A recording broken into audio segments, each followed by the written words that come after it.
আমরা যেহেতু একটা বছর ট্রেনিং করেছি, তো আমাদের তো মাথায় আছে আমরা কেন শৃঙ্খলা ভঙ্গ করতে যাব। আমাদের একটাই দাবি, আমাদের নয় চাকরিতে পূর্ণ বল দেওয়া হোক আর নয় আমাদের মেরে ফেলা হোক। যে পর্যন্ত আমরা চূড়ান্ত কোনো সিদ্ধান্ত না পাচ্ছি আমাদের দাবির, সে পর্যন্ত আমরা অবস্থান পালন করে যাব। বৈষম্যহীন দেশে আমরাই প্রথম বৈষম্য শিকার হয়েছি। আমরা আমাদের দাবিটা আমরা চাই, আমরা পুনর্বল না হওয়া পর্যন্ত আমরা এখানে অবস্থান করব। এত ট্রেনিং করার পর যেখানে আমাদের এখন জয়েনিং করে থানায় পোস্টিং নেওয়ার কথা ছিল, সেখানে এখন আমরা রাস্তায় বসে আছি। এটা কি আমাদের জন্য ঠিক করা হচ্ছে এখন? আমরা 40তম সাব ইন্সপেক্টর ব্যাচের 321 জন বিভিন্ন ধাপে বাংলাদেশ পুলিশ একাডেমি সারদা থেকে ট্রেনিং শেষ করে 1 বছরের মৌলিক প্রশিক্ষণ শেষ করে আমাদেরকে অব্যাহতি দেওয়া হয়েছে, অন্যায়ভাবে বৈষম্যমূলকভাবে অব্যাহতি দেওয়া। বৈষম্যহীন দেশে আমরাই প্রথম বৈষম্য শিকার হয়েছি, যেখানে আমরা ট্রেনিং শেষ করে এতদিনে বিভিন্ন ইউনিটে জয়েন করার কথা, ফ্যামিলি চালানোর কথা, সেখানে আমরা ট্রেনিং শেষ করার পর বাদ পড়ার পরে আমরা এখন ফ্যামিলির বোঝা হয়ে গেছি। আমরা না পারতেছি ফ্যামিলিতে কন্ট্রিবিউট করতে, বা আমার চোখের দিকে তাকাইতে, মুখের দিকে তাকাইতে। গ্রামের মানুষ একজন এক কথা বলতেছে। আমরা আসলে এই যে বললাম না যে আমরা বৈষম্যের শিকার। আসলে আমাদের একটাই দাবি, আমাদের চাকরিতে পুনরায় পূর্ণ বহাল করা হোক।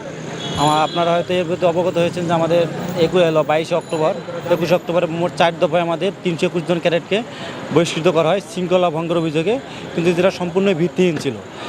এই নিয়ে আমাদের সাবেক প্রিন্সিপাল স্যার নজিবুল্লাহ স্যার তিনি নিজেও লাইভে বলেছেন ওনার ক্লাসে কোনো ধরনের কোনো বিশৃঙ্খলা হয়নি, তারপরও আমাদের অব্যাহতি দেওয়া হয়েছে। আমরা এর আগেও 3 দিন আমরা কর্মসূচি করেছি, তখন আমাদের সিনিয়র সচিব স্যার আমাদের আশ্বাস দিয়েছিলেন 12 তারিখের ভিতর আপনাদের ফলাফল জানা হবে, কিন্তু আমরা দৃশ্যমান কোনো ফলাফল দেখতে পাইনি।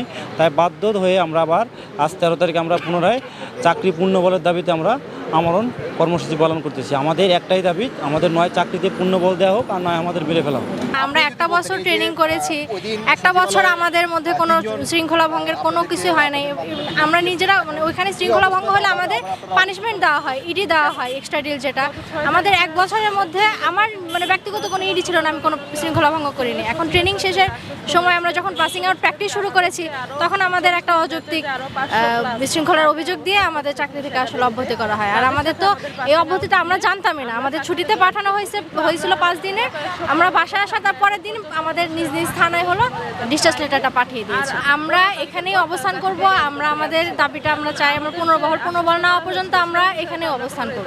আমাদের বিরুদ্ধে যে অভিযোগগুলো আনা হয়েছিল সেগুলো হচ্ছে আমরা শৃঙ্খলা নষ্ট করেছি, মাঠে খাবার না খেয়ে হইচই করেছি, মাঠের শৃঙ্খলা নষ্ট করেছি, ক্লাসে অমনোযোগী ছিলাম, ক্লাসে এলোমেলোভাবে ক্লাসে গিয়েছি। এই তুচ্ছ ব্যাপারগুলো নিয়ে আমাদের যে অব্যাহতি দেওয়া হয়েছে, এগুলো আসলে মিথ্যা বানোয়াট একটা ঘটনা। এর কোনো প্রমাণ নাই। কোনো সুষ্ঠু তদন্ত ছাড়া আমাদেরকে নোটিশ দিয়ে অব্যাহতি দিয়ে দেওয়া হয়েছে। ছোটোখাটো একটা অজুহাত দিয়ে আমাদেরকে বের করে দেওয়া, এটা এরকম কোনো ঘটনা সারদার মধ্যে 112 বছর এরকম ঘটনা হয়নি যে 1 বছর ট্রেনিং করার পর ছোট একটা কারণ দেখিয়ে কোনো মিথ্যা একটা কারণে আমাদের বের করে দিয়েছে।